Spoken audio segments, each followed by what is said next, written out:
కొబ్బరి పెరుగు పచ్చడి, కుండలో చల్లటి గడ్డ పెరుగు.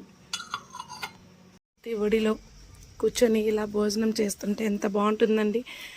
పల్లెటూర్లలో ఇదొక ఆనందం అండి.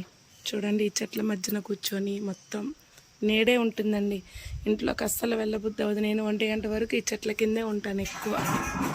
ఎక్కువ లైవ్ కూడా ఇదివరకు ఇక్కడే చేసేదాన్ని. పనసకాయలు ఉన్నాయని ఇప్పుడు చేయట్లేదు, కానీ ఎక్కువ చెట్టు కిందే లైవ్ చేసేదాన్ని.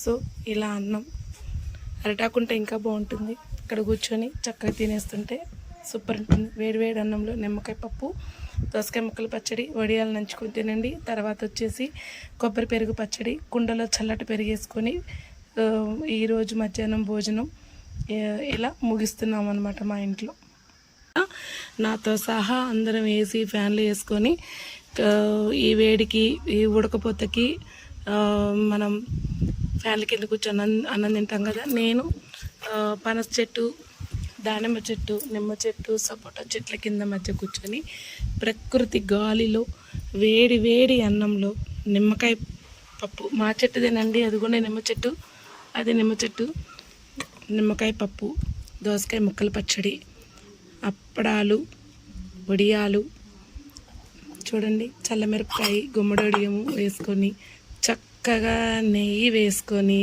పప్పు తింటూ ఉంటే ఏం కావాలండి. ఇంకా ఈ ప్రకృతి ఒడిలో వేడివేడిగా నిమ్మకాయ పప్పుతో పుల్లగా కారకారంగా నోట్లో చెప్తుంటేనే లాలాజలం ఊరిపోతున్నది, నీళ్ళు ఊరుతున్నాయండి. దీని తర్వాత నెక్స్ట్ వచ్చేసి కొబ్బరి పెరుగు పచ్చడి,